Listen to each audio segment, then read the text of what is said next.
Welcome to the Oral Apothecary Podcast, authentic chat about medicines, pharmacy and healthcare in the UK. Pharmacists Jamie, Gimmo and STC take on topical and controversial stories, but keep it edgy yet light-hearted. Pod guests share their desert island drugs, a career anthem and joyful patient stories. Welcome, this is the Oral Apothecary Podcast. My name is Jamie Hayes. Coming up in this, our second episode of Series 2, we're joined by Dr Karen Sankey. Karen is a general practitioner currently doing clinical sessions at St Werburghs Medical Practice for the Homeless. We'll hear from Karen in a moment. You know the drill. She gets to share her desert island drug, a career anthem, and recommends a book for the Oral Apothecary Library. Our micro discussion this week will look at the Daily Mail's Save the Prescription Pill Victims campaign. Catchy title, that one. In particular, the prescribing of gabapentin and Pregablin. Let me welcome my fellow two apothecaries. STC is in Bournemouth and Gimmo is in Cardiff. Welcome both. Evening. Hello, evening. Have you been up to anything interesting? I don't think I've been up to anything interesting. We've had builders in today fixing the boiler, and you know the combined sort of working from home, builders, children combination. So I may need some blood pressure medication later on.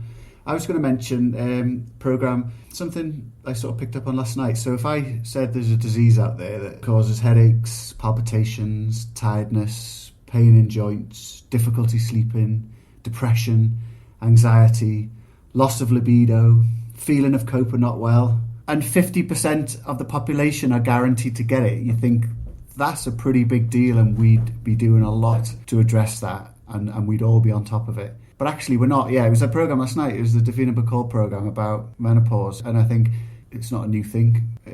Just looking at it and thinking about it certainly raised my awareness. But I think it is scandalous. It's a theme we've touched on, isn't it, women's health and the sort of lack of work in it. But it just struck me as being scandalous about how little we know about it, how poorly it's treated.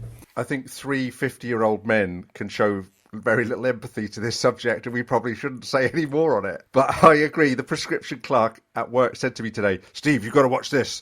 I said, "Oh, okay, yeah, I will do." And I noticed that Red Whale, who do fabulous GP training, they had a new Pearl today, and it's straight in there about myths to do with sex and HRT, and it always goes straight to the Davina Bacall programme. So good marketing, eh? Well, following the success of our Pets and Pills feature last week, another colleague has been in touch with me to let me know that her desert island drug would be desferrioxamine. After early in her career, she was called to supply for 2 Doberman puppies who had overindulged on their owner's iron tablets. So I think this feature is just going to run and run.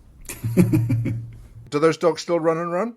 No idea. I have no idea. Okay, let's move on. My great pleasure to welcome Dr Karen Sankey to the Oral Apothecary Podcast. Karen has over 25 years' experience in UK general practice as a GP partner, sessional GP, and in the out-of-hours services. She was cluster lead for North West Wrexham for 3 years. That's a PCN in New Money. Over recent years, Karen has become increasingly frustrated and disillusioned with the traditional medical model, which she feels does not best serve vulnerable individuals and those with most need. As a result, in 2016, she commenced a journey of learning and discovery, exploring the factors driving health and social inequities. Karen is interested in what systemic and cultural changes are needed to meet the social and emotional needs of individuals as well as their medical needs. Karen's career highlight to date is listening to and working with some of the most marginalised and vulnerable people in Wrexham, and to design and deliver the award-winning Community Care Hub, a multi-agency drop-in service for homeless and rough sleepers. Hi Karen, welcome to the Oral Apothecary. There's some big ticket items in that bio. What have you been up to, Karen? So as a practicing GP, I don't believe that the current medical model works. So particularly for the most vulnerable people in our communities, I think there's a better way we can do this. So I think when you look at the medical model, it's built on the assumption that people are broken, or parts of them are broken, and they can be fixed by a medication or an intervention. And I'm sure, like a lot of your listeners will appreciate, if you're frontline workers in health, it's not that straightforward. People present with problems and issues, and it's all interwoven in their social circumstances, their life experiences, their beliefs about themselves and the beliefs about the world. This is really important stuff, and often we ignore it, and it's really important probably for those really vulnerable people, because actually if we think about the really important stuff, what's going on outside of the problem they're presenting with, it helps us perhaps offer a better service. I guess the other thing that is probably my real bugbear is we love to categorise people, and that just winds me up so much.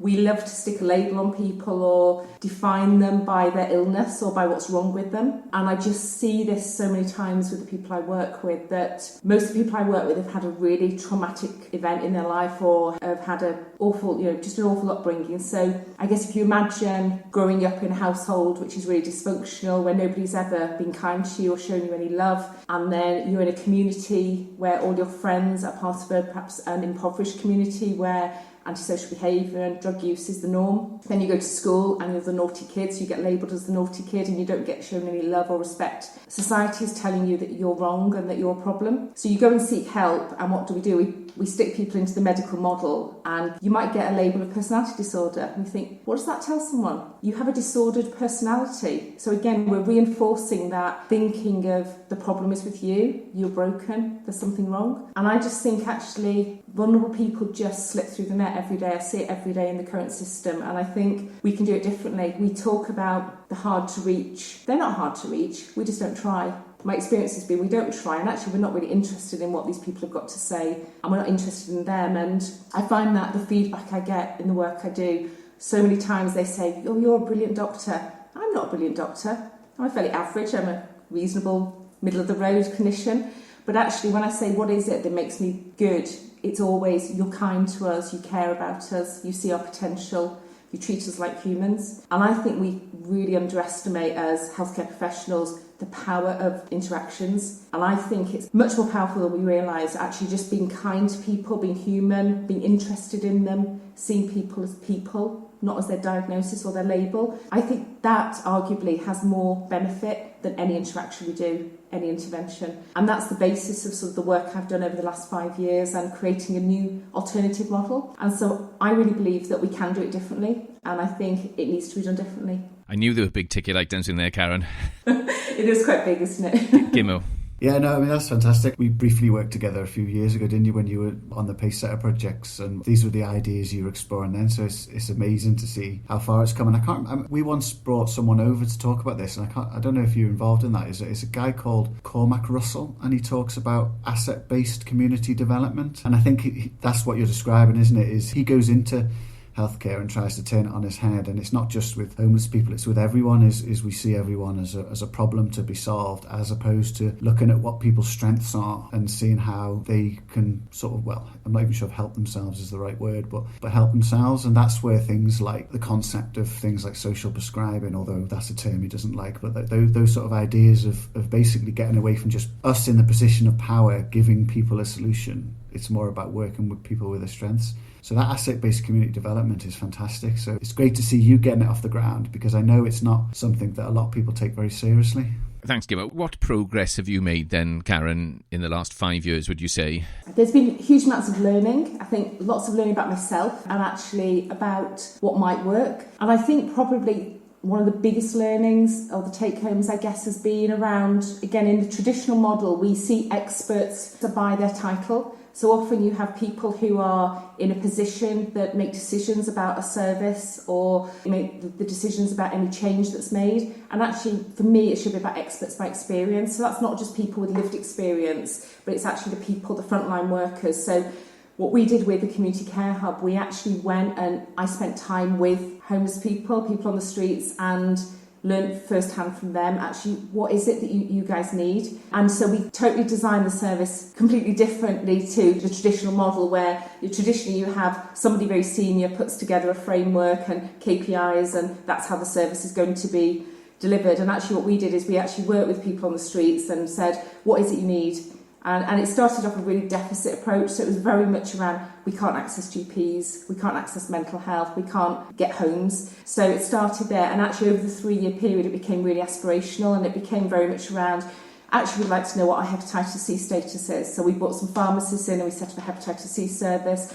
You know, we'd like somebody to, our feet are a mess, you know, so we got a podiatrist in, we got a shoe exchange going, we need our haircuts, we've got a hairdresser, we can't get bank accounts. So we got NatWest set up bank accounts. So it just became more aspirational. And then I got to a point, I sort of phase 3. So every Friday I'd have lunch with the guys that turned up at the hub, and I'd say, you know, what next? What is it you need?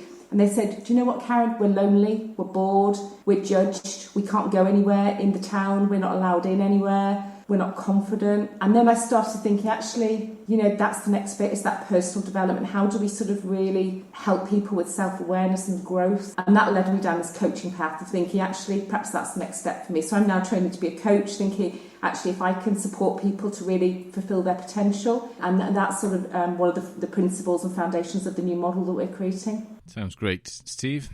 Yeah, no, it does sound great. And I don't have a great deal of experience in the kind of people, I should say, that you're talking about. But I have got some experience of using people, as you say, with lived experience around drug and alcohol addiction, which I'm guessing some of your clients or people or whatever term you use is probably similar. And it is very powerful, isn't it? And certainly in England, I don't know in Wales, but there's a guy called Roy Lilly who writes, and a lot of people in the NHS do follow him. And one of the things he often says about services is start with the patient and work backwards. And I think that's what you've just described. It is completely flipping it, yeah. It seems so simple, doesn't it? But I think that's essentially what you've just described for a particular group of individuals who, by nature, have got a different set of needs. And, we talked in the very first episode of this podcast about compassion and how important it was. Jamie talked about the inverse care law. So, all of those things are exactly what you're talking about. And one day I'll be able to tell my story about the day that I met Julian Tudor Hart. Yeah, we haven't got time today. Let's move on.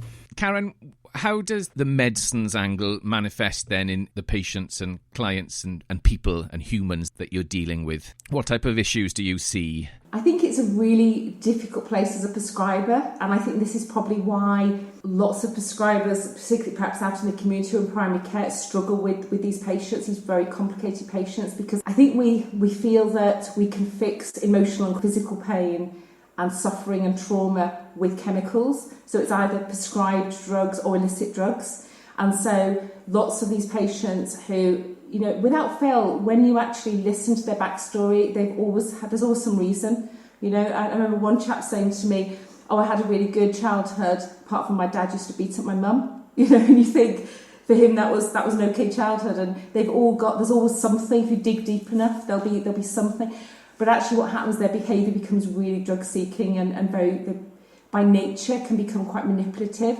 And I also have that conversation with people. So at the moment, the surgery I work in, all of our patients are vulnerable people, either living on the streets or in hostels or sofa surfing, and many of them have got substance misuse issues. And I tend to have that discussion and say, do you know what, I know it's hard on the streets, that you have to be manipulative to survive, and I know that it feels like you need these drugs because that's going to fix things, but actually it won't fix things in the long term. And let's look at other things. And what's been really fascinating for me, building on this idea around our relationships and our interactions and how powerful they are, I had a chap came in January, and the admin team said, he's really difficult. He's one of our worst people. He's really violent. We get the security guards in when he comes, and be careful with him. So you look at the records, and again, typical medical pattern. He's got this big list of labels of psychosis and substance misuse, and he's been in and out of prison. And you look at the records, he's on amitriptyline and pregablin and morphine, all sorts of stuff is his prescribed drugs.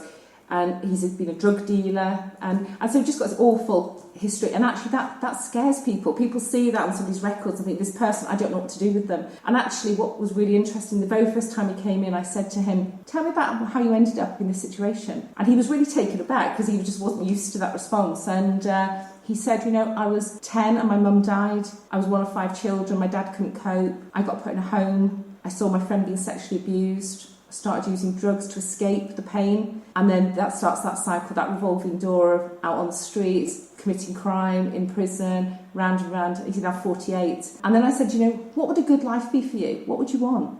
And he cried. And you think, this is this violent, scary man that we've got all the security guards standing outside my door. And he cried. He said, nobody in my life has asked me what I want, ever. And you think, wow, for somebody like me who's gone through school and uni and medical school, and people always say, what do you want, what are your aspirations, what are your dreams? And nobody had ever asked him in his entire life at 48. And to me, that's the power. That's what we're missing, that key trick of just being interested and curious in the people we work with. That's a beautiful story, and it actually builds very much on what we were talking about with Jonathan last week, about we're all different, aren't we? And he's talking about reading autobiographies to learn about people. You've just described it right there. You're not reading the book. You've just asked the killer question that's unpicked it. It's brilliant. I love it. Yeah, so Karen, the coaching that you're straying into and what you just described, a BMJ podcast podcast a few months ago, I heard somebody say, we need to give